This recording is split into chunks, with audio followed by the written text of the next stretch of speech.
Hola chicos, ¿cómo están? Bienvenidas, bienvenidos o bienvenides a nuestro podcast. Estamos de nuevo con ustedes con un gran tema que en lo personal lo vemos muy interesante y a su vez muy importante de hablar y conocer, los mecanismos de defensa. Yo había escuchado algo, pero no estoy muy segura de cómo funciona todo eso de los mecanismos de defensa. Vayan pensando si tienen algunos ejemplos, pero antes de empezar nosotros, ¿qué les parece si pasamos a la sección de preguntas y leemos algunas de las que nos dejaron en nuestras redes? Yo tengo una muy interesante que me dejaron en mi Instagram. Leonardo ve la pregunta: ¿por qué los mecanismos de defensa son inconscientes? Bueno, en base a lo que yo he estudiado y leí, su función principal es protegernos, ya sea de la ansiedad o el conflicto, actuando de forma automática para mantener el equilibrio emocional sin que la persona sea plenamente consciente de ello. Sí, siento que estos mecanismos nos ayudan a reaccionar de manera muy rápida para la supervivencia. Muy buena pregunta. Muchas gracias, Leo. Ok, ahora leeré yo mi pregunta, la que más me llamó la atención. Daniel Martínez pregunta: ¿qué es la introyección? Bueno, este proceso es inconsciente mediante la cual una persona internaliza sus pensamientos, creencias, valores o actitudes que provienen de otras personas o del entorno. Este mecanismo forma parte del desarrollo psicológico y dependiendo de cómo ocurra, este puede ser saludable o problemático. Wow, qué buena pregunta.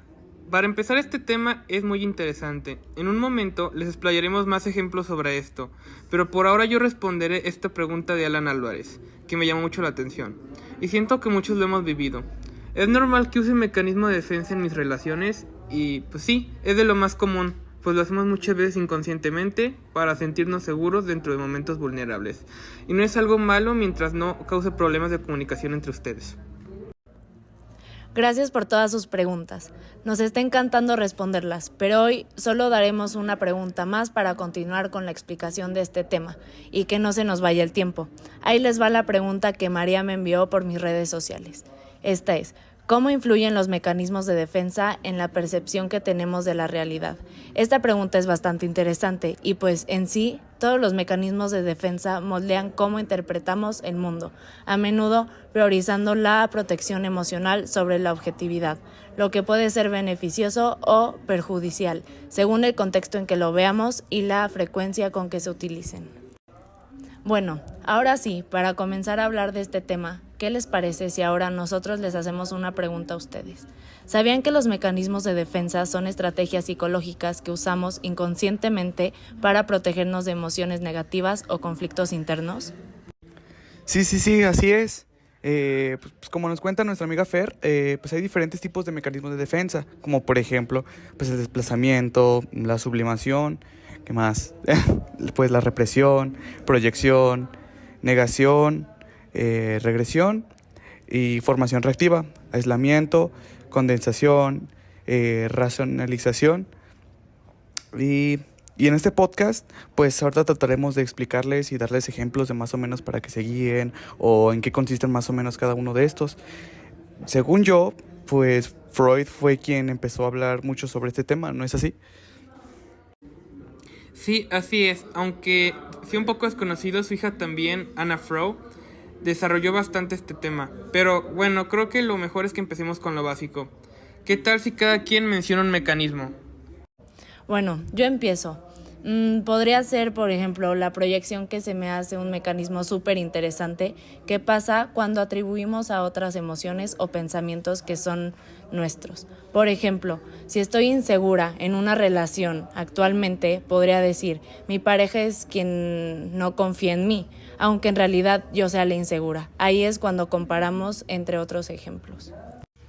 Sí, yo también siento que es súper común, y más en las mujeres, cuando proyectas tus emociones en los demás para poder evitar lidiar con ellas directamente.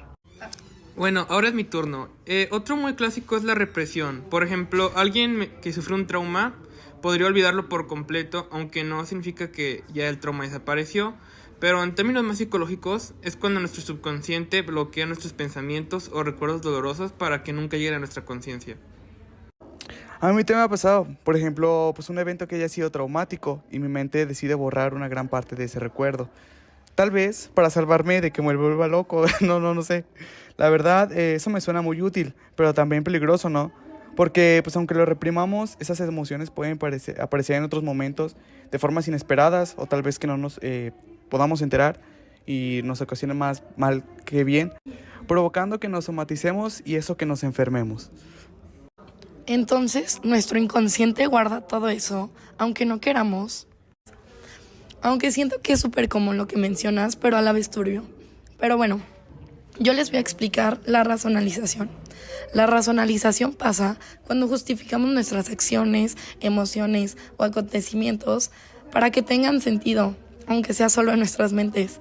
Por ejemplo, no sé si les ha pasado que llevan su currículum a un lugar que desean laborar, pero por alguna u otra razón no lo seleccionan y su mente les está diciendo que por algo no te eligieron, que tal vez no te convenía ese trabajo, que el universo te está salvando de algo o de alguien, o que simplemente no era lo que querías. Bueno, así funciona este mecanismo, para que ese sentimiento no cause más que una pequeña desilusión y puedas seguir buscando el trabajo de tus sueños. Sí, la neta yo creo que todos alguna vez lo hemos hecho en alguna parte de nuestra vida. Es como un consuelo rápido. Bueno, yo hablaré de la regresión. ¿Qué ocurre cuando alguien enfrenta una situación estresante o actúa como si fuera más joven? Por ejemplo, un adulto que empieza a llorar como un niño pequeño cuando tiene problemas graves. Es cuando inconscientemente actúas y reaccionas a momentos que no sabes cómo manejar. Sí, de hecho podemos volver al ejemplo del trabajo. Si se dan cuenta de que si no está en ese puesto podemos reaccionar con una actitud inmadura, como enojarte, reclamar. Y es como que nuestra mente busca como la forma de reaccionar como nos da confort en el pasado. Oigan, pero ¿y qué hay del desplazamiento? Cuando redirigimos emociones hacia algo o alguien más seguro. Por ejemplo, si tuviste un problema en la universidad, ya sea con algún compañero, profesor, etcétera, y reprimes ese coraje que le tienes, cuando llegues a tu casa, lo primero que te haga enojar, aunque sea lo más mínimo, tu reacción va a ser explotar. Y dirigir esa emoción que guardas con cualquiera que se te cruce o conviva en ese momento, como por ejemplo tu pareja o una mascota. Eso pasa más de lo que pensamos, ¿saben? Por eso es importante identificar estas reacciones y emociones para que no nos desquitemos con personas que no tienen la culpa de cómo reaccionamos.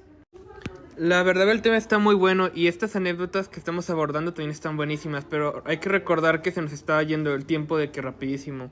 Así que yo digo que hay que darnos un resumen de lo que aprendimos cada uno y yo creo que para mí los mecanismos de defensa no son algo bueno o algo malo, solo es como la forma en la que nos protegemos de diferentes situaciones.